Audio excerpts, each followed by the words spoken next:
Hi, I'm Greg Hunter. Welcome to USAWatchdog.com. With us, a return guest by our counterintelligence expert and former CIA officer. It is Kevin Shipp. It's been a while since I've had you on. I've been jonesing for you, as a matter of fact. So, for your information, and I'm happy that you're on today because I got a lot of stuff to talk about. I want to talk about this whole Wuhan and the big miss on the statistics.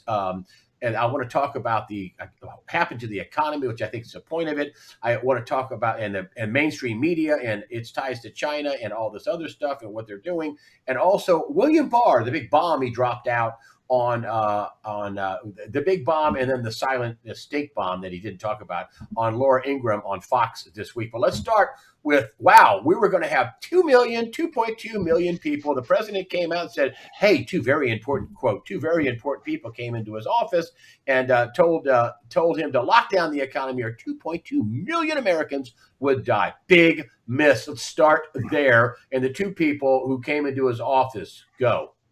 Yeah, this was allegedly numbers that they got from models. And these two people came into the president's office, told him that 2.2 million people would die. And the only two people that could possibly do that would be Dr. Fauci or Fauci, depending on how you want to pronounce it, and Dr. Birx. Now, what happened there, Greg, and the big problem is those overstated statistics. Remember that the World Health Organization also said that 3.4% of the population was going to get it and probably die, and they were overinflated. The problem is, the serious part of this is what it did is caused a panic in our economy, which was bolstered by the news media, which drove us into one of the biggest, maybe the biggest economic crises in U.S. history because they overflated these statistics. It is no small thing. Our economy has been damaged so badly. We will never return to normal. I think we'll get close over a few years, but the damage has been almost insurmountable because they overstated these statistics badly. And not just by, okay, it was supposed to be 2 million, but it's a million. No. It was 2 million and then a million and then 200,000 and then 100,000 and then 80,000. And then now we're down to 60,000. Yeah. We went from 2.2 million to 60,000, and I'll bet you it's going to 30,000. Yeah, I think we'll see it drop even more. I agree, yes. And what's the idea here? What's the president's thinking as a counterintelligence expert? And you always have to anticipate what somebody's going to do. What do you think the president's next move is going to do? He's out there, I will say, he's out there ordering hydroxychloroquine. He said millions of doses. And then he also mentioned in his briefing zinc and a Z-Pack, azithromycin. But he's talking about that. But Fauci and Birx are not. Yeah. So what do you think his plan's going to be now with these, wildly orders of magnitude off projections of deaths? Yeah. Well, Dr. Fauci obviously is a vaccine man, and he will not come out and agree with Trump on hydroxychloroquine, sadly, because doctors are reporting, 6,000 doctors have reported that hydroxychloroquine has had remarkable results in their COVID-19 patients.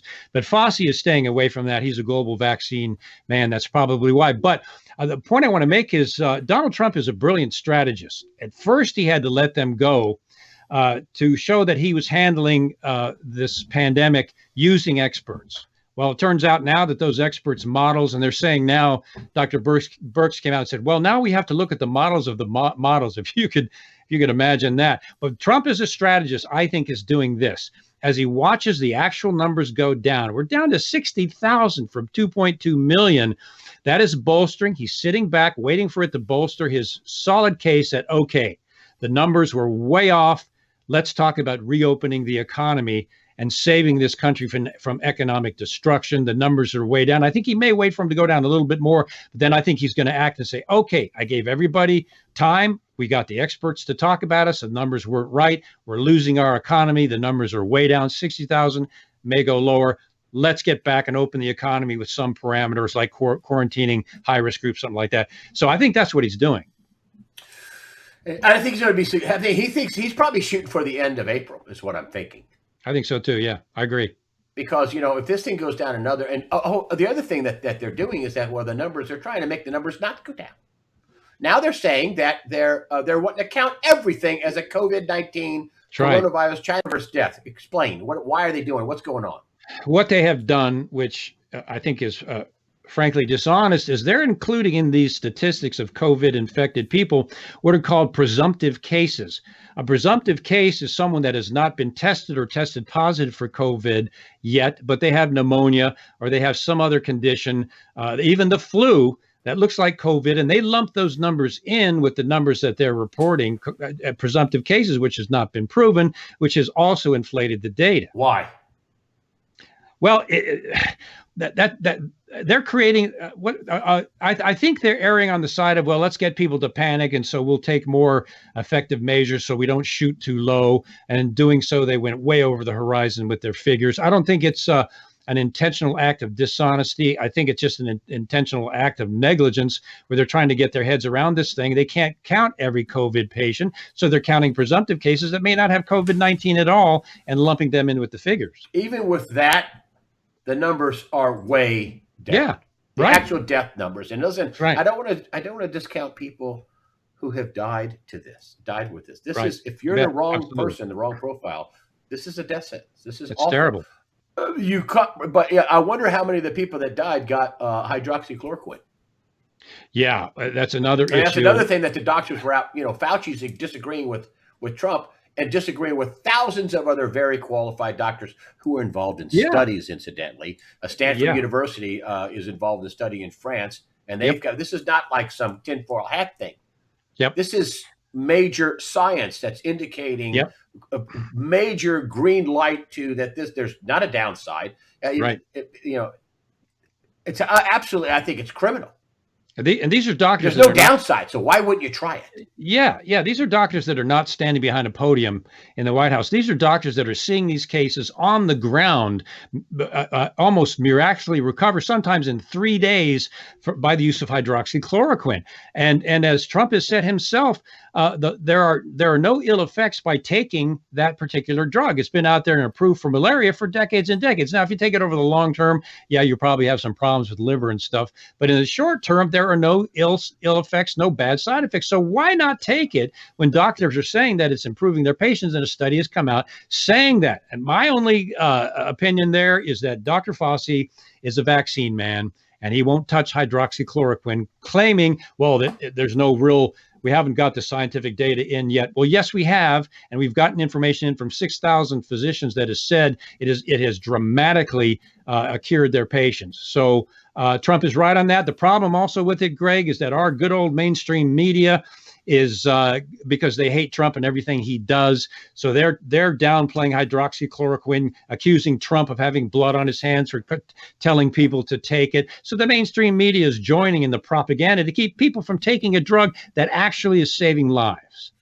I saw clips from on one of the shows where they had, you could die. The side effect is you could die. That's a lie. There's one of the biggest doctors who uses this, has 2,000 patients on it out in LA, and he says taking this for 6 days, the downside is, quote, nil, end quote. Nil. That's right. And yet CNN and MSNBC and CNBC and I don't know if CNBC, but anyway, the whole NBC complex, the liar Rachel Maddow and all the people on that, Lie Factory. And then if you look at, the New York Times, the Wall Street Journal, the Washington Post, everybody is on him, and they're lying about it. I mean, it's a deadly lie to tell people this won't work or you could hurt yourself. This is a lie. What's up with the propaganda? I mean, this has gone into another realm of propaganda where they're telling people things that will kill them by not using it. Yeah. Two things, Greg. One, they despise Donald Trump, and they are terrified he's going to get reelected because they are directly connected to the deep state. And the dark left Democratic Party are terrified that they're going to be unseated, which I think they will. That's the first thing. The second thing, though, is some of these companies are directly connected financially with communist China. You remember the New York Times just came out. One of the writers proposed that I'm sorry for laughing, it's so ridiculous. The U.S. follow the quote unquote China model in dealing with the Wuhan virus, the China model. They covered it up for 6 weeks, causing 95% of the eventual cases in the pandemic. And then ABC's Good Morning America hailed China as a glimmer of hope in the coronavirus pandemic, and then blamed the Trump administration for not doing more to combat the health crisis. Top papers, the Washington Post and the New York Times specifically, sell daily papers and articles to the Chinese state newspaper called the China Daily. Also, we know that companies like Comcast has a multi-billion-dollar contract for the new Universal Studios in Beijing, China.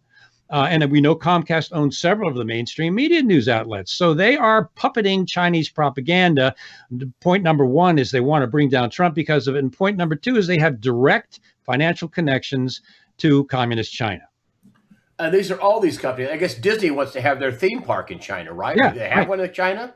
They have one that they had to close down and lose a lot of money. So the financial stakes that the mainstream news media and their parent companies have in China is huge. So of course, and they also want to sell their programs in China. That's what Disney wants to do. Right. Disney wants to sell Hulu, NBC. So these all people are.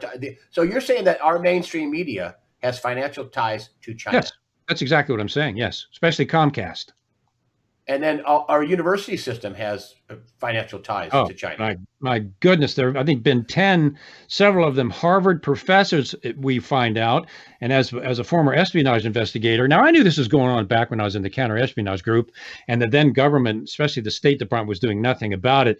But now it's finally come out that there have been 10 scientists engaged in research along with communist China that were passing information to the Chinese government and getting paid, in some cases, hundreds of thousands of dollars for doing it. One's under investigation right now for espionage. A second is being looked at, and I think there are 8 others that were passing information to China in an espionage ring where China was coming in and stealing our research data. And that's shocking, but I can tell you as a former counterintelligence investigator, that's been going on for a couple of decades now. I'm finally somewhat gratified that it's finally coming out.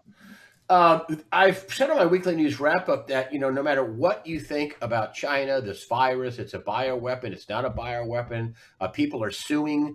There are small businesses in California that are supposed to sue for $8 trillion. I don't know if that's going to be successful, but one thing has happened, and that is that this is a 100% public relations disaster for China. The veil has been torn on China here on Easter weekend, and it being a corrupt, totalitarian communist state that harvests the organs of dissidents, has concentration camps, nobody has any rights, social credit scoring. They're brutal.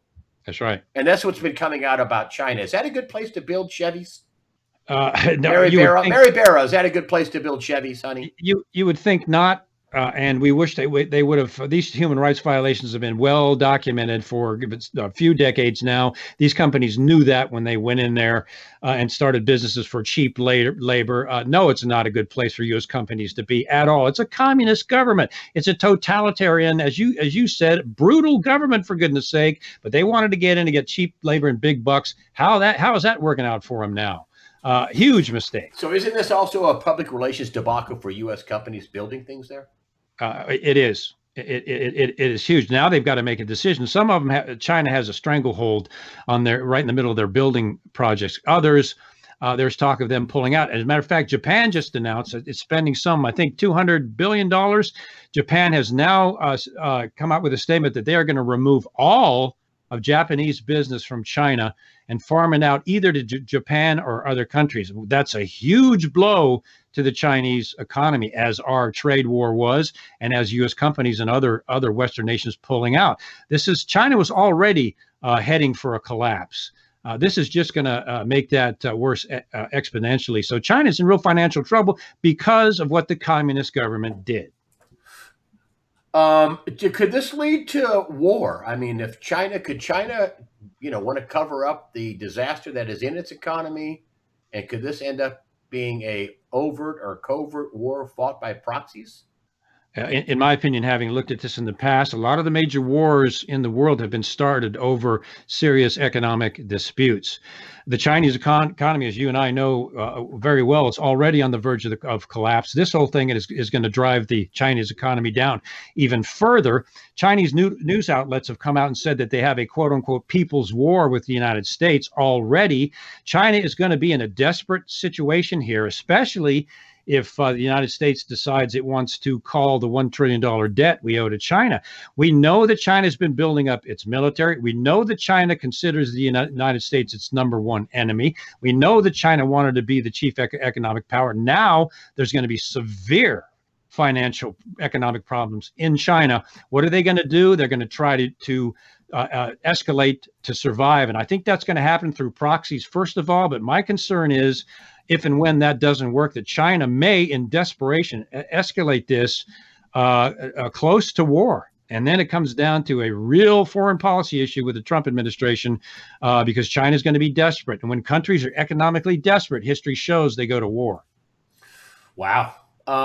Let's talk about the propaganda media, which that's what it is. You had Jonathan Karl this past week. He's on The View complaining the president is attacking the press. I mean, these guys go in there. They try to play gotcha politics with a former Obama official in Jonathan Karl's name, criticizing the president. And the president points out, so who do they work for? They work for the Obama administration.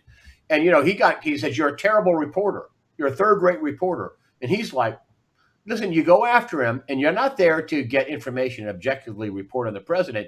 You're there to try to get him, to try to make him look bad, ask him embarrassing questions.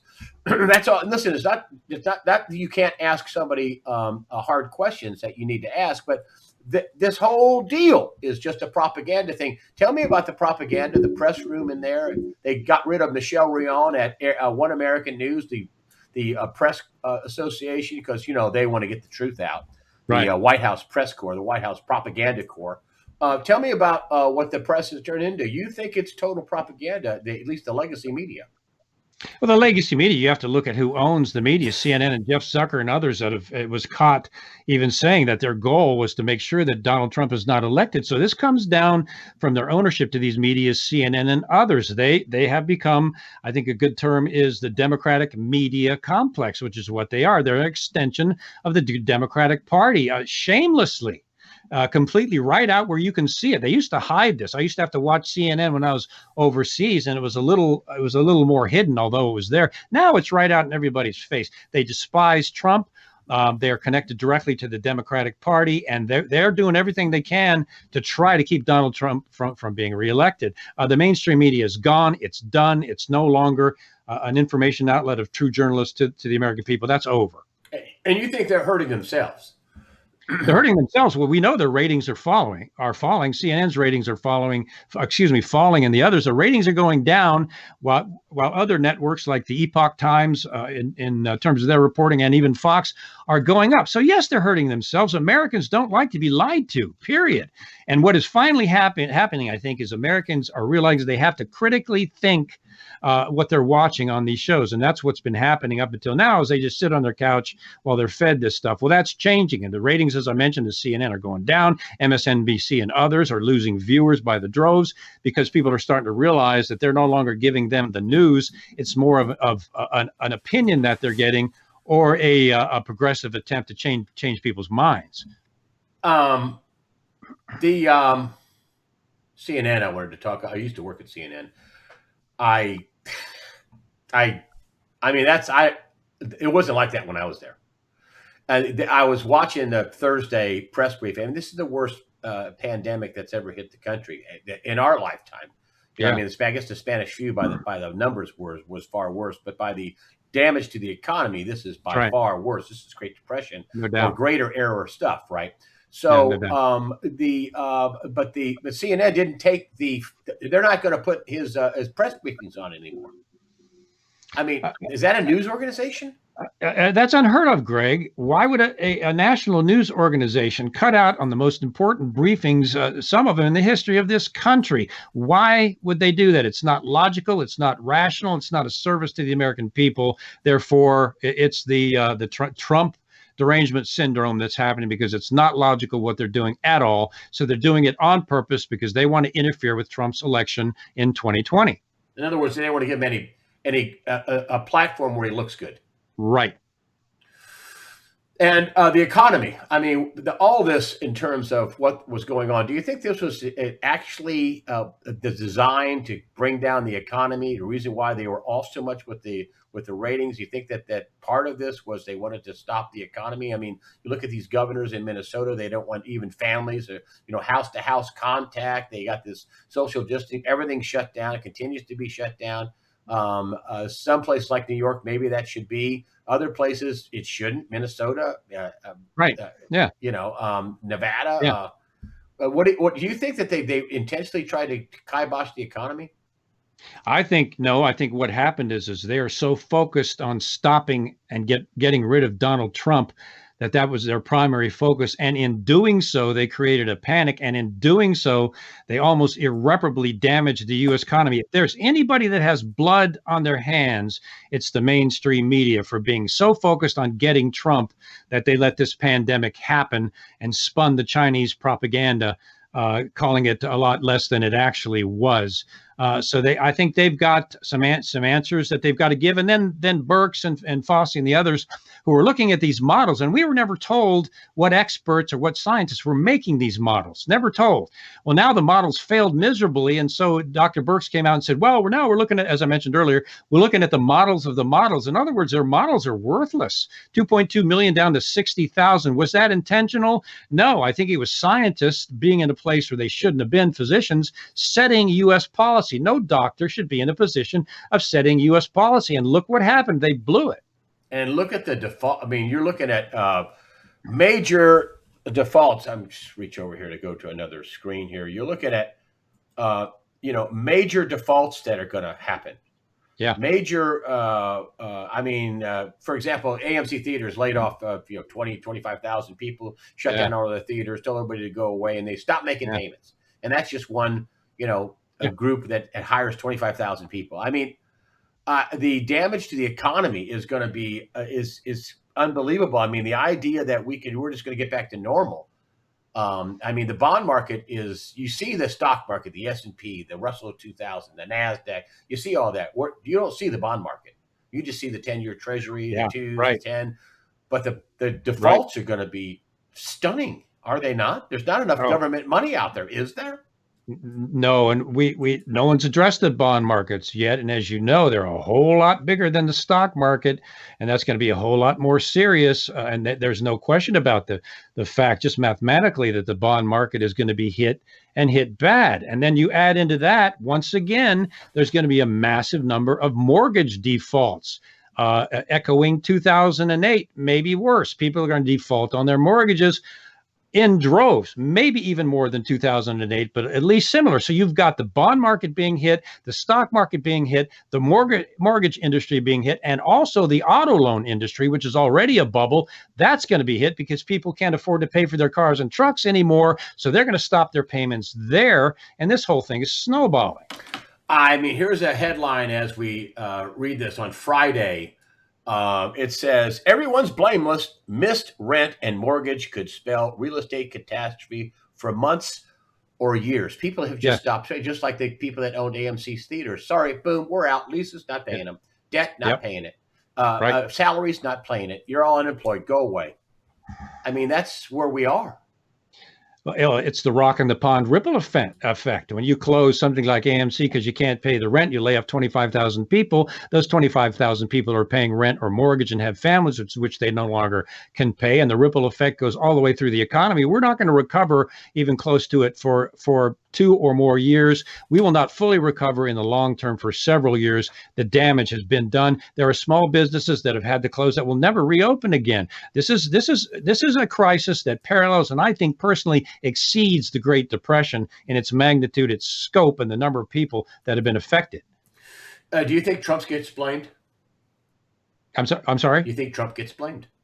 Well, of course, Trump's going to get blamed. That's what the major media does, and the Democratic Party. They're going to blame him. But, the thing is, that's why Trump has come out with these experts and all these daily briefings, because it's going to be pretty stupid. It won't be impossible because they'll try to do it anyway. But you can't blame it on Trump because Trump closed the border immediately before any other country and took a lot of heat from it. But he was the first one to respond. He was the first one to accurately and properly close the borders from travel to China. And that was exactly the right thing to do. That's what's going going to come out. His handling of this, including the important economy, I think is going to come out showing that probably he's one of the greatest presidents, in my opinion, that we've ever had, based on the way that he's handled it. The media is going to try to make that look otherwise as best they can do, but they're starting to look ridiculous. Jim Acosta and CNN are starting to look ridiculous.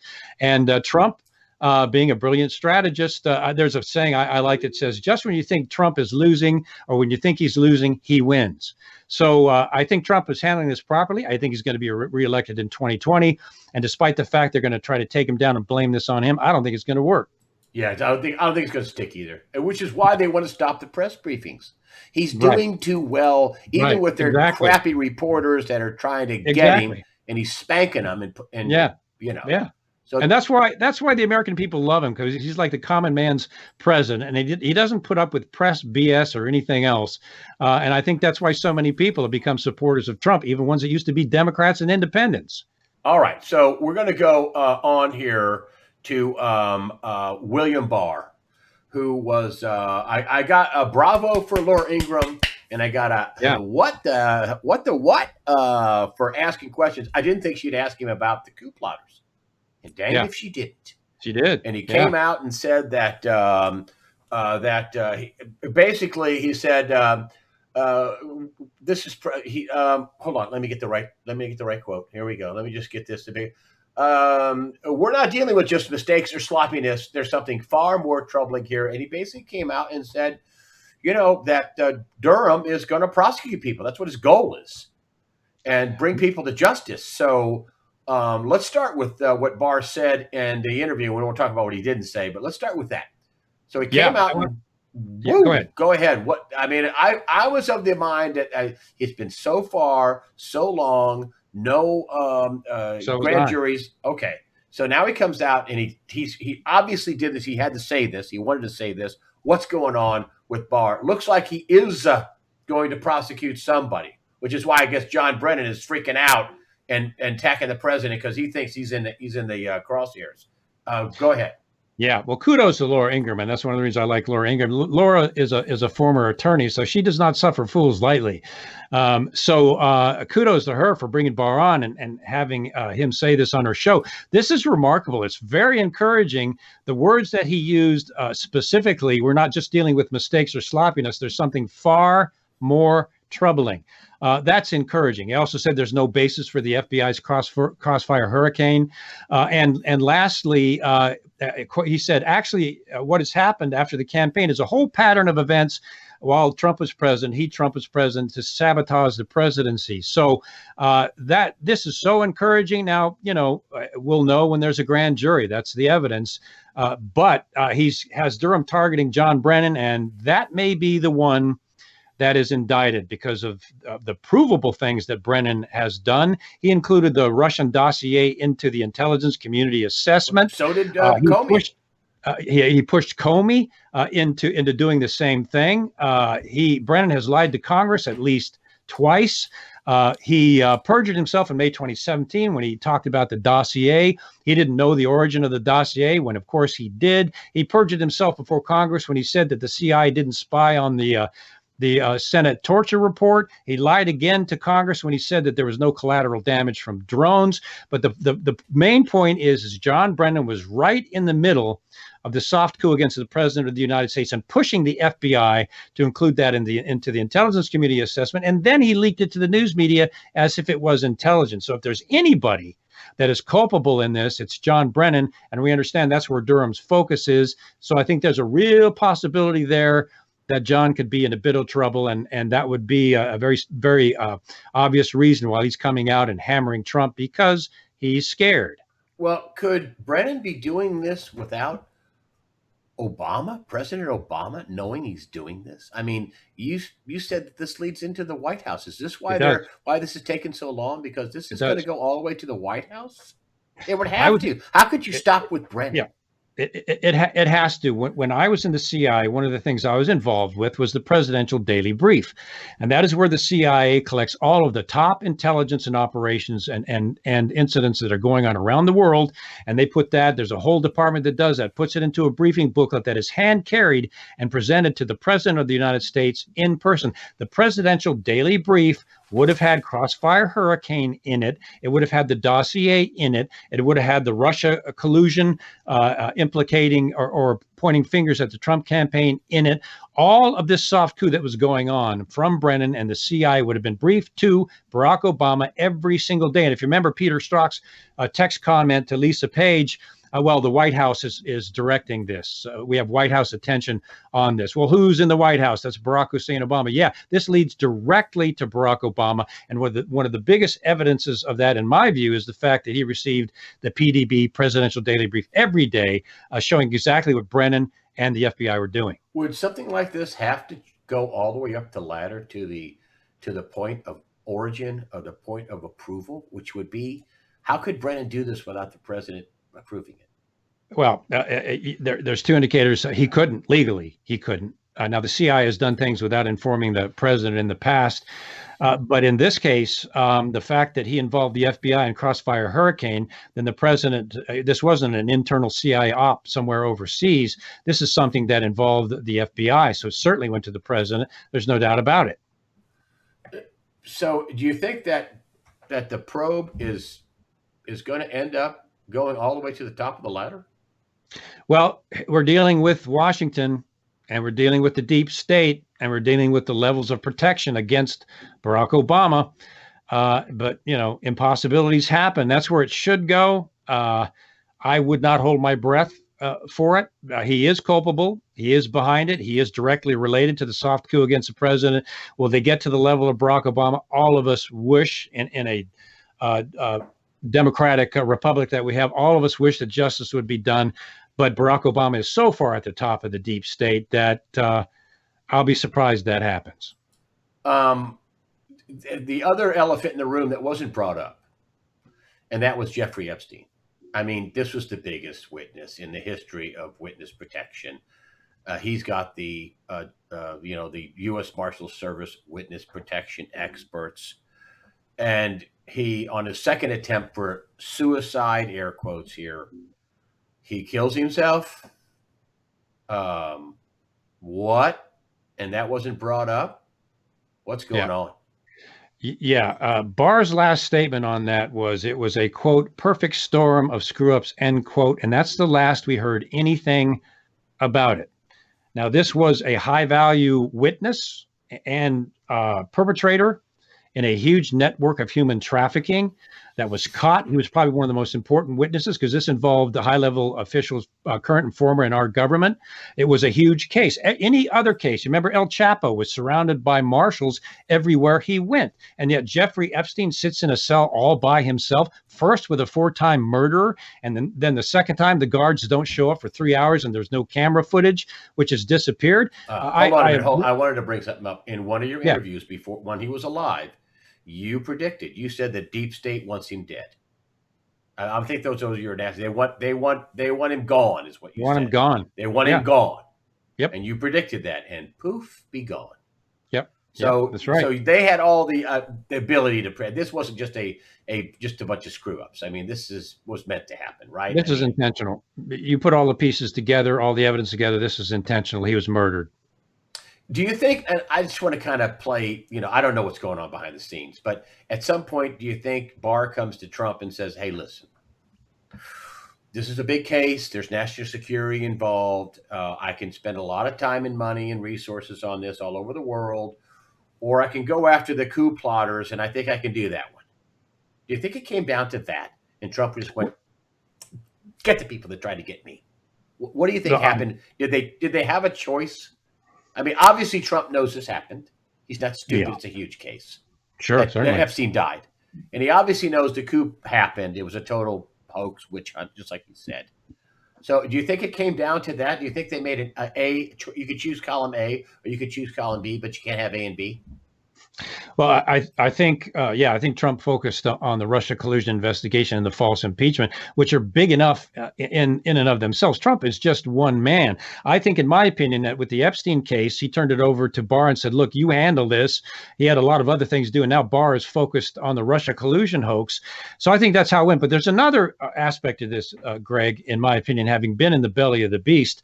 Epstein got off the first time because the federal prosecutor said he was told that Epstein was connected to intelligence and to drop it. That was widely reported. Yes. That was widely reported. It's a factual statement, no doubt about it. Right there tells you something, which is maybe the reason it went away. And I've seen this played out. For example, well, yeah, it's a terrible case. Yeah, it looks like there's human trafficking involved, but this involved maybe Israeli, I'm just saying maybe, Israeli and American intelligence. And if we do expose that and take this case further, then there are assets that will be compromised, lives will be lost, U.S. national security will be hurt because this will reveal operations. So it's classified at the highest levels. We probably should let it go. I think, having seen that myself, that very possibly could be what happened. And so then Trump says to Barr, fine, but you got to get the guys that got me. Right. I don't care how high it goes. You got to do it. Yeah, I think so. So you think there's real traction? You think there's real light at the end of this tunnel with Durham coming on? I mean, if he wanted to let it go, he'd say, "Oh, there were mistakes, there were miscues." No. He said just the opposite. It wasn't just mistakes. It wasn't just a bad. This is far more serious than that, basically. So you think that there's a real prosecution coming down the railroad tracks? Clickety clack, right? Yeah, I think it's very, very encouraging. And if you look at his wording carefully, it implicates John Brennan. He said Crossfire Hurricane was unnecessary. That's an interesting choice of words instead of criminal. I don't think that the people who did the FISA abuses, I'm not convinced that they're going to be prosecuted. But John Brennan, there is enough hard evidence that he did push the Russia collusion, falsely put it in the intelligence community report, lied to Congress. There's information there. And I hate to say it, sadly, Brennan may be the only one indicted, and that is a bad commentary on our justice system. But it looks like he may very well be. Well, Nunez has 8 criminal referrals, right? Yeah, they had right. 8. I don't know how you could have Crossfire Hurricane and just have John Brennan hung out to dry on this. Well, I mean, can you just have one guy doing it with with the FBI and DOJ and CIA and Strzok and Page and Comey and McCabe and the FISA abuse and the phony dossier and Hillary Clinton and that's just off the top of my head. I mean, could you just have one guy go down for this? Well, see, they all committed crimes in false FISA affidavits, and we know Hillary Clinton even violated the Espionage Act. She's still walking around. There is enough evidence to process Hillary Clinton 3 years ago, and she's still walking around. But the problem is when you get into cases like this, you get into, Director Comey was just acting on the information that he was given from the CIA. So there really wasn't any intent. I guarantee you they'll pull that.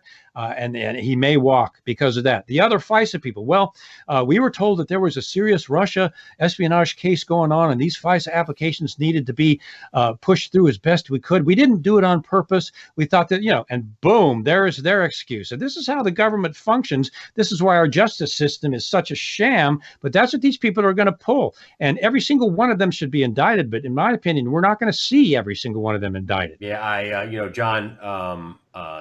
John, what is his name?